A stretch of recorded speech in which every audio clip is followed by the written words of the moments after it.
안녕하세요. 저는 69세 김영순입니다. 평생 동네에서 작은 슈퍼를 운영하며 성실하게 살아온 평범한 할머니예요. 오늘은 제 인생에서 가장 뼈아픈 실수에 대해 이야기하려 합니다. 연금만으로는 생활이 어려워 주식 투자를 시작했다가 3천만 원을 모두 날린 이야기입니다. 그것도 평생 모은 전 재산이었죠. 그 당시만 해도 저는 조금만 공부하면 주식으로 용돈벌이는 할 수 있을 거라 생각했어요. 인터넷에서 성공한 사람들 이야기도 많이 봤거든요. 하지만 2년이 지난 지금 통장 잔고는 300만 원이 전부입니다. 72세인 남편은 당뇨가 악화되어 투석을 받고 있고 매달 병원비만 70만 원이 나가요. 연금 110만 원으로는 생활비도 빠듯한데 말이죠. 어쩌다 이렇게 된 건지 지금부터 모두 말씀드릴게요. 3년 전이었을 거예요. 그때는 남편이 정년퇴직하고 연금 생활을 막 시작할 때였죠. 처음엔 큰 걱정이 없었어요. 국민연금 80만 원에 기초연금 30만 원 합쳐서 110만 원이면 둘이 살만하다고 생각했거든요.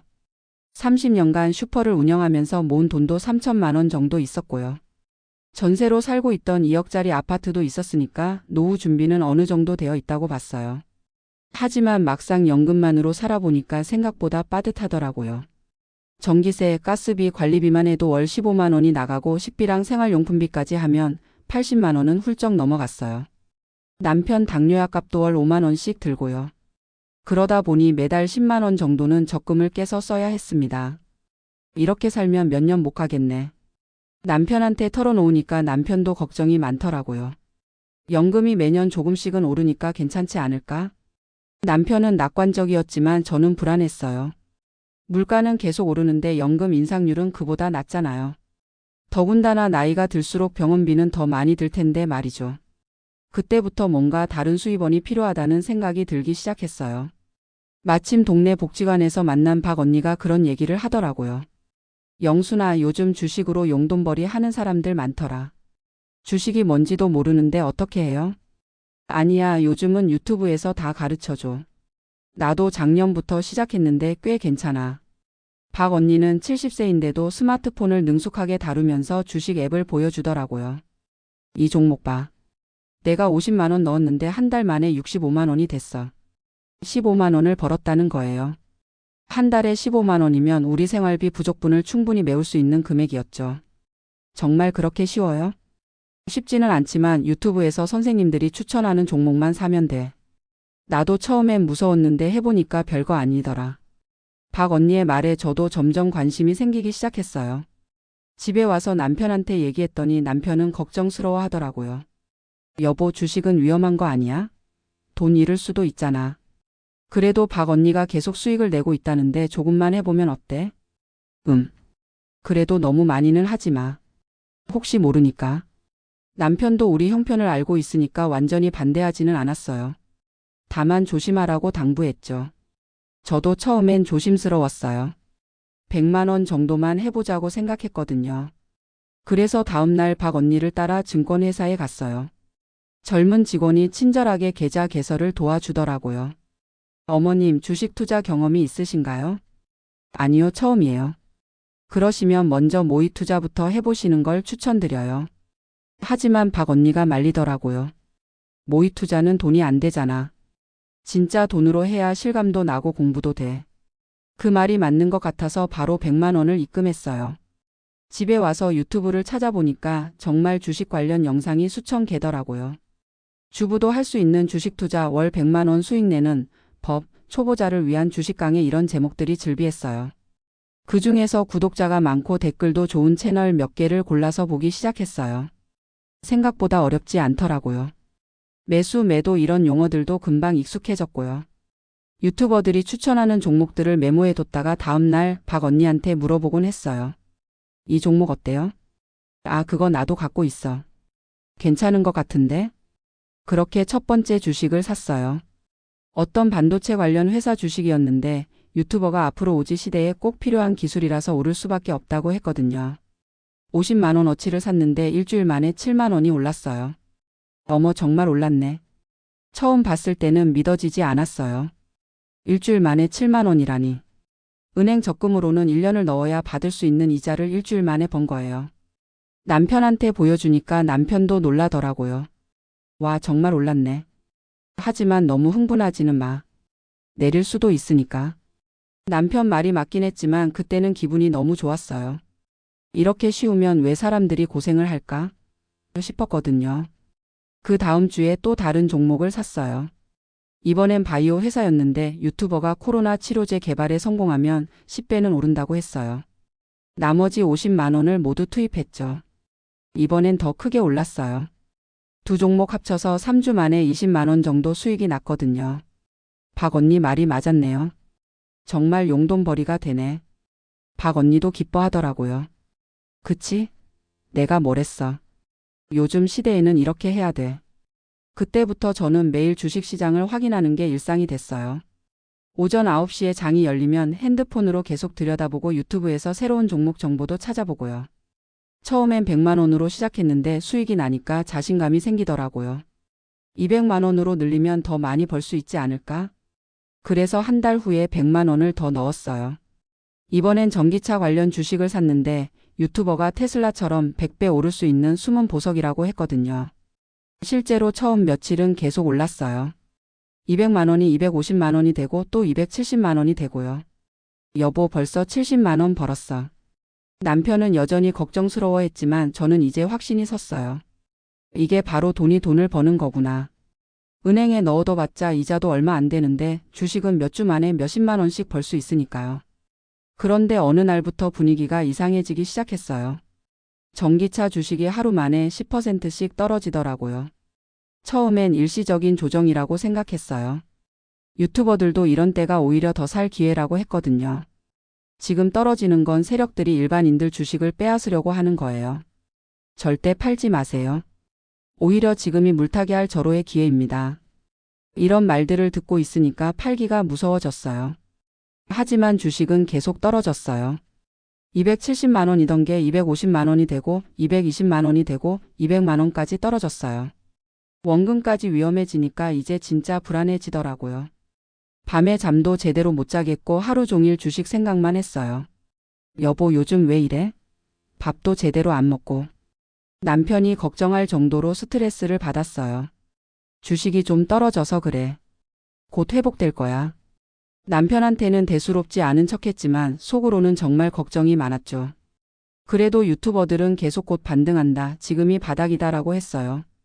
그 말을 믿고 계속 기다렸는데 주식은 더 떨어졌어요. 200만 원이 180만 원이 되고 150만 원이 되고요. 50만 원이나 손해를 본 거예요. 이때 박 언니한테 상의했더니 박 언니도 비슷한 상황이더라고요. 나도 지금 좀 힘들어. 하지만 여기서 팔면 진짜 손해야. 조금만 더 기다려보자. 박 언니 말에 일리가 있다고 생각했어요. 손해본 상태에서 팔면 진짜 손실이 확정되는 거니까요. 그런데 바로 그때 남편이 쓰러졌어요. 평소보다 혈당이 많이 올라서 응급실에 실려갔거든요. 검사 결과 당뇨가 많이 악화된 상태였어요. 의사 선생님이 말씀하시길 이제 투석을 준비해야 한다는 거예요. 투석은 일주일에 3번, 한 번에 4시간씩 받으셔야 합니다. 비용은 한 달에 70만 원 정도 들어요. 머리가 띵했어요. 연금이 110만 원인데 투석비가 70만 원이라니. 남은 40만 원으로 어떻게 생활을 하라는 건지. 혹시 의료보험 적용이 안 되나요? 일부는 적용되지만 투석액이나 기타 약제비는 본인 부담이에요. 집에 오는 길에 머릿속이 복잡했어요. 남편 치료비가 급하게 필요한 상황인데 주식은 계속 떨어지고 있고. 그때 또 다른 유튜버 영상을 봤어요. 지금 코로나 치료제 관련주가 대박날 조짐이 보입니다. 이번이 마지막 기회일 수도 있어요. 그 영상을 보니까 희망이 생기더라고요. 이 종목이 대박나면 남편 치료비 걱정도 없어지고 지금까지 손실도 만회할 수 있겠다. 그래서 급한 마음에 또 돈을 넣었어요. 이번엔 아예 500만 원을 투입했어요. 기존에 떨어진 150만 원까지 합치면 650만 원이 된 거죠. 적금에서 500만 원을 빼는 것도 무서웠지만 남편 치료비 생각하니까 해야겠더라고요. 처음 며칠은 정말 잘 됐어요. 그 바이오 주식이 하루에 20%씩 올랐거든요. 650만 원이 800만 원이 되고 950만 원까지 올랐어요. 역시 내 판단이 맞았어. 하지만 그 기쁨도 잠깐이었어요. 어느 날 갑자기 그 회사에서 치료제 임상시험이 실패했다는 발표를 했거든요. 그날 주식이 30% 떨어졌어요. 950만 원이던 게 하루 만에 650만 원으로 돌아간 거죠. 이건 일시적인 거야. 다른 치료제도 개발 중이라고 했으니까. 스스로를 달래려고 했지만 불안감은 계속 커졌어요. 다음 날에도 10%더 떨어지고 그 다음 날에도 떨어지고. 일주일 만에 650만 원이 400만 원이 됐어요. 남편한테는 차마 말할 수가 없었어요. 병원에서 투석 준비로 힘든데 제가 돈을 날렸다는 얘기를 어떻게 하겠어요. 여보, 요즘 계속 핸드폰만 보네. 뭐 보는 거야? 아무것도 아니야. 그냥 뉴스 보는 거야. 하지만 남편은 눈치채고 있었나 봐요. 제가 너무 예민해져 있으니까요. 조그만 일에도 짜증내고 밤에도 뒤척이고. 혹시 주식 때문에 그런 거야?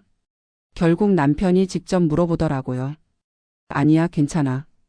여보, 솔직히 말해. 얼마나 손해봤어? 더 이상 숨길 수가 없어서 털어놨어요. 250만 원 정도 손해봤어.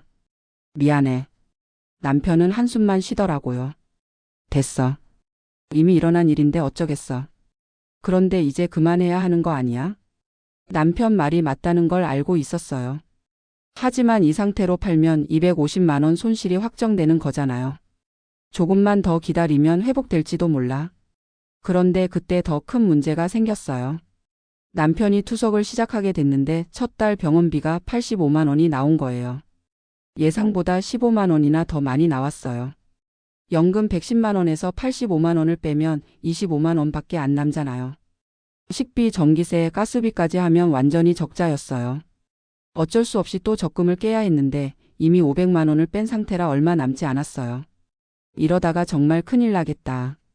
그때 마지막으로 의지했던 게 주식이었어요. 400만 원이라도 회복되면 당분간 치료비는 감당할 수 있을 거라고 생각했거든요. 하지만 그 바이오 주식은 계속 떨어졌어요. 400만 원이 300만 원이 되고 200만 원이 되고. 더 충격적인 건 그 다음이었어요. 어느 날 갑자기 그 회사가 상장 폐지된다는 공지가 뜬 거예요. 회사 부도로 인한 상장 폐지. 그 순간 정말 머리가 하얘졌어요. 상장 폐지되면 주식이 휴지 조각이 된다는 건 저도 알고 있었거든요. 650만 원을 투입해서 결국 0원이 된 거예요. 처음에 샀던 다른 종목들까지 합치면 총 손실이 거의 700만 원이었어요. 적금에서 뺀 500만 원과 처음 투자한 200만 원까지. 평생 모은 돈의 대부분을 한순간에 날린 거죠. 그날 밤은 정말 잠을 한숨도 못 잤어요. 남편한테 어떻게 말해야 할지도 모르겠고. 다음날 아침 남편이 일어나서 제 얼굴을 보더니 깜짝 놀라더라고요. 여보, 얼굴이 왜 그래? 무슨 일 있어? 더 이상 숨길 수가 없어서 모든 걸 털어놨어요. 여보, 미안해. 주식으로 거의 다 날렸어. 남편이 얼마나 실망했는지 표정만 봐도 알 수 있었어요. 하지만 화를 내지는 않더라고요. 얼마나 남았어? 300만 원 정도. 그래도 다행이야. 아예 다 잃은 건 아니니까. 남편의 포용력에 더욱 미안했어요. 제가 욕심부려서 집안을 이 지경으로 만들어 놓고. 이제 어떻게 하지? 치료비도 부족한데. 방법이 없는 건 아니야. 전세 집을 월세로 바꾸자. 전세 2억을 빼서 1억 5천은 월세 보증금으로 하고 5천만 원은 치료비로 쓰자는 거였어요. 월세는 50만 원 정도 될 텐데 연금에서 치료비 빼고 나면 생활비가 더 부족해지지만 어쩔 수 없었죠. 다른 방법이 없었으니까요. 그렇게 우리는 전세에서 월세로 바꿨어요. 5천만 원이 있으니까 당분간은 치료비 걱정은 없을 것 같았어요. 하지만 매달 50만 원씩 월세를 내야 하니까 실질적으로는 연금이 60만 원밖에 안 되는 셈이었죠. 치료비 85만 원을 빼면 완전히 적자 상황이었어요. 그래도 5천만 원이 있으니까 한 5년은 버틸 수 있을 거라고 생각했어요. 여보, 그동안 내가 몸을 좀 더 추스르고 치료비도 줄일 방법을 찾아보자. 남편은 여전히 긍정적이었어요. 저보다 아픈 사람이 저보다 더 밝게 생각하니까 더 미안했죠. 하지만 현실은 생각보다 훨씬 가혹했어요. 남편이 투석을 받으면서 몸이 많이 약해졌거든요. 어지럼증도 자주 생기고 식욕도 없어지고. 그러다 보니 영양제나 추가 약물도 필요해졌어요. 선생님, 이 약은 꼭 먹어야 하나요? 비용이 좀 부담스러워서요. 환자분 상태를 생각하면 드시는 게 좋겠어요. 투석 환자들한테는 필수적인 약이거든요. 월 10만 원짜리 약이 하나 더 추가됐어요. 집에서도 특별식을 해줘야 한다고 하더라고요. 단백질은 제한하고 인과 칼슘은 조절하고. 평소보다 식재료비가 2배 이상 들었어요. 이렇게 계속 돈이 나가면 5년도 못 버티겠다. 그런데 더 큰 문제가 또 생겼어요. 남편이 투석받으러 병원 갈 때마다 택시를 타야 하는 거예요. 대중교통으로는 몸이 너무 힘들다고 하더라고요. 한 번 갈 때마다 택시비 2만 원씩 일주일에 3번이니까 6만 원. 한 달이면 25만 원이에요. 여보, 택시비가 너무 많이 들어. 다른 방법 없을까? 병원 셔틀버스도 있긴 한데 시간이 안 맞아서. 어쩔 수 없이 택시를 계속 타야 했어요. 남편 건강이 우선이니까요. 그렇게 6개월이 지나니까 5천만 원이 벌써 3천만 원으로 줄어 있었어요. 한 달에 300만 원 이상씩 나간 셈이죠. 치료비 85만 원, 월세 50만 원, 생활비 80만 원, 택시비 25만 원, 추가 약간 10만 원. 연금 110만 원으로는 턱없이 부족했어요. 이러다가 1년 반 후면 돈이 떨어져. 남편도 걱정이 많아지더라고요. 내가 몸을 빨리 회복해서 투석 횟수라도 줄일 수 있으면 좋을 텐데. 하지만 투석은 줄일 수 있는 게 아니잖아요. 그때부터 저희는 정말 전략 생활을 시작했어요. 외식은 아예 끊었고 옷도 안 사고 전기도 아껴 썼어요. 하지만 그래봤자 한 달에 10만 원 정도 아끼는 게 전부였어요. 근본적인 해결책이 되지 못했죠. 어느 날 남편이 말하더라고요. 여보, 우리가 너무 오래 살려고 하는 건 아닐까? 무슨 소리야, 그런 말 하지 마. 아니야, 현실적으로 생각해봐. 돈이 다 떨어지면 어떻게 할 거야? 남편 말에 정말 막막해졌어요. 1년 반 후면 정말 돈이 다 떨어질 텐데 그때는 어떻게 살아야 할까요? 기초생활수급자 신청을 해볼 수도 있지만 월세 집이라서 쉽지 않을 것 같았어요. 자식들한테 손 벌릴 수도 없고. 그런데 어느 날 박 언니를 다시 만났어요.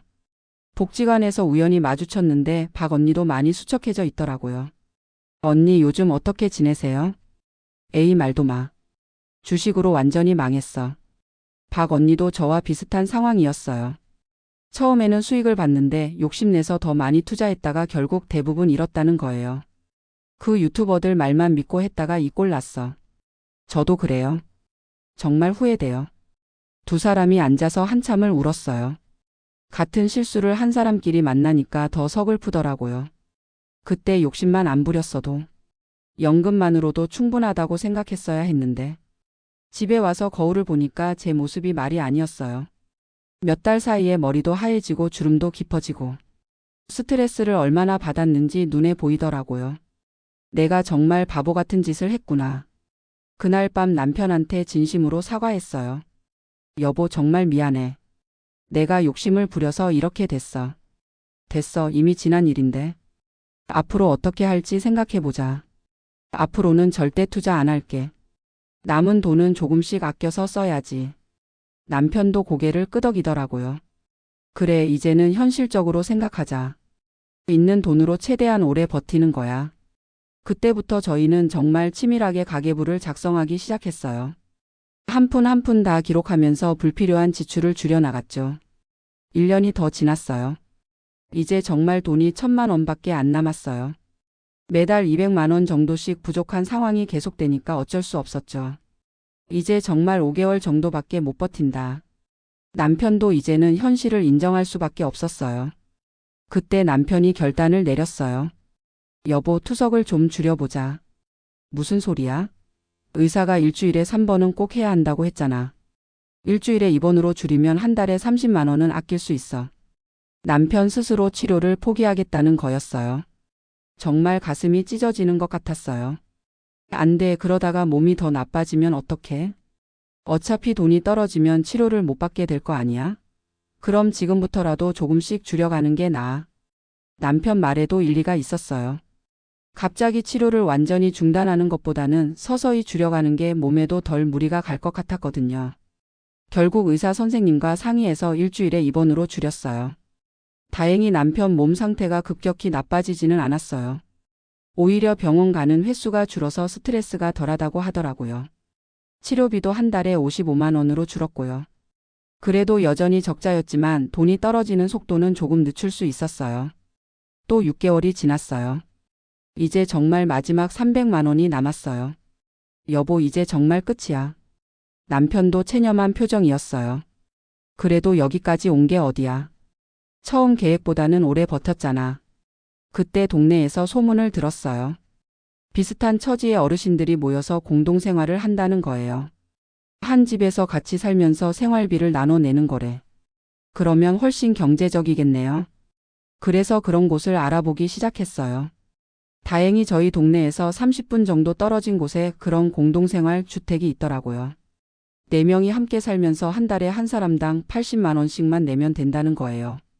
식비, 관리비 모두 포함해서요. 여보, 여기로 이사 가자. 투석은 어떻게 해? 여기서도 가까운 병원이 있대. 그리고 다른 분도 투석 받는 분이 계셔서 같이 다닐 수 있다고 해. 남편도 동의했어요. 어차피 월세집에서 계속 살기도 어려웠으니까요. 그렇게 저희는 공동생활 주택으로 이사했어요. 70평 정도 되는 집에 방 4개가 있고 거실과 부엌은 공동으로 사용하는 거였어요. 처음에는 낯설었지만 같이 사는 분들이 모두 비슷한 처지라서 금방 적응됐어요. 김 할아버지는 자식들이 외국에 살아서 연락이 끊겼고 이 할머니는 배우자를 잃고 혼자 살다가 오셨고요. 박 할아버지는 저희 남편처럼 투석을 받고 계셨어요. 우리끼리라도 의지하며 살자. 내 가족이 서로 도우며 지내니까 생활이 훨씬 나아졌어요. 식사도 돌아가면서 해주고 아픈 사람 있으면 같이 병원도 가고요. 무엇보다 한 달에 80만 원이면 연금으로도 충분히 감당할 수 있었어요. 남편 투석비까지 하면 135만 원 정도 들지만 연금이 110만 원이니까 한 달에 25만 원만 부족했어요. 300만 원이 있으니까 1년은 버틸 수 있는 계산이었죠. 그리고 1년 후에는 기초생활수급자 신청도 해볼 수 있을 것 같았고요. 지금 그렇게 생활한 지 6개월이 됐어요. 처음에는 남들과 함께 산다는 게 불편할 줄 알았는데 오히려 더 좋더라고요. 혼자 있을 때보다 훨씬 덜 외롭고 서로 돌봐주니까 안전하기도 하고요. 남편도 같은 처지의 박 할아버지와 친해져서 기분이 많이 나아졌어요. 돌이켜보니 제가 주식 투자를 한 이유는 단순한 욕심 때문이 아니었어요. 연금만으로는 정말 생활이 어려웠거든요. 남편 치료비까지 생각하면 더욱 그랬고요. 하지만 그렇다고 해서 제 선택이 옳았다는 건 아니죠. 더 신중하게 접근했어야 했어요. 유튜버들 말만 믿지 말고 제대로 공부를 했어야 했고요. 무엇보다 잃어도 괜찮은 돈으로만 했어야 했어요. 생활 자금까지 투자에 넣은 건 정말 큰 실수였죠. 지금 생각해보면 처음부터 지금처럼 공동생활을 했으면 주식 투자를 할 필요도 없었을 거예요. 월 80만 원이면 연금만으로도 충분히 생활할 수 있으니까요. 그때는 이런 방법이 있는 줄 몰랐어요. 혼자서만 해결하려고 했던 게 문제였죠. 요즘 젊은 분들 중에도 노후 준비 때문에 투자를 하시는 분들 많을 거예요. 물론 투자 자체가 나쁜 건 아니에요. 하지만 제 경험을 보시면서 조금이라도 도움이 됐으면 좋겠어요. 첫째, 절대 급하게 하지 마세요. 저처럼 당장 돈이 필요하다고 해서 무리한 투자를 하면 큰 낭패를 봅니다. 둘째, 잃어도 괜찮은 돈으로만 하세요. 생활 자금까지 투자에 넣으면 정말 위험해요. 셋째, 한 사람의 말만 믿지 마세요. 유튜버든 지인이든 여러 의견을 들어보고 신중하게 판단하세요. 넷째, 미리미리 다양한 노후 대안을 알아보세요. 저처럼 공동생활하는 방법도 있고 다른 방법들도 많을 거예요. 마지막으로 가족과 꼭 상의하세요. 혼자 결정하지 말고 배우자나 자식들과 충분히 논의한 후에 하세요. 저도 남편과 더 깊이 상의했다면 이렇게까지 되지는 않았을 거예요. 이제 저는 남은 돈으로 최대한 오래 버티면서 평범하지만 행복한 노후를 보내려고 해요. 비록 큰 돈은 잃었지만 소중한 교훈을 얻었다고 생각해요. 그리고 지금처럼 서로 의지하며 사는 것도 나쁘지 않더라고요. 돈이 전부는 아니라는 걸 이제야 깨달았어요. 건강하고 함께할 사람이 있다면 그것만으로도 충분히 행복할 수 있다는 걸요. 비록 늦게 깨달았지만 이제라도 알게 돼서 다행이라고 생각해요. 여러분도 노후 준비하실 때 저처럼 무리하지 마시고 현실적이고 안전한 방법을 택하시길 바라요. 그리고 무엇보다 건강이 최고라는 걸 잊지 마세요. 돈은 잃어도 다시 벌 수 있지만 건강은 한번 잃으면 되돌리기 어려우니까요. 긴 이야기 들어주셔서 고맙습니다. 여러분 모두 건강하고 행복한 노후 보내시길 바라요.